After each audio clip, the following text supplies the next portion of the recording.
भाई, किरण सामंताने आत्ता स्टेटस लावलेला आहे व्हॉट्सॲपला की मला कोणी रोखू शकत नाही.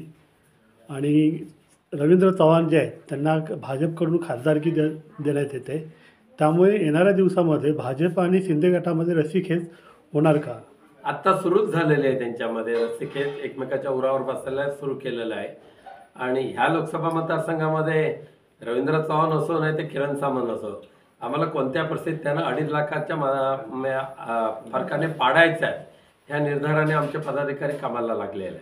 तर त्यामुळे आम्ही कोणाची कोण येतोय म्हणून ते खूप घाबरलो अशा पद्धतीचं नाही आहे. पण एक मात्र नक्की, कोणत्या परिस्थितीमध्ये 10 जानेवारीच्या नंतर भारतीय जनता पक्ष आणि गद्दार गट एकमेकाच्या उरावर बसणार म्हणजे बसणार. किरण सामंत जे सध्या उत्सुक आहेत खासदारकीसाठी, परंतु भाजपकडून जर त्यांना देण्यात आलं नाही तर शिंदे गट त्यांच्या विरोधात जाईल का? आम्ही त्यांची विचारच केला नाही. म्हणजे ज्या उमेदवारांचा विचारच करायची गरज नाही तिकडे फार वेळ घालवायची गरज नाही, डोक्याला फार ताण द्यायची गरज नाही. आम्हाला लढायचं आहे, जिंकायचं आहे आणि ते जिंकण्यासाठी कार्यकर्त्यांचा जबरदस्त ताफा आमचा तयार आहे.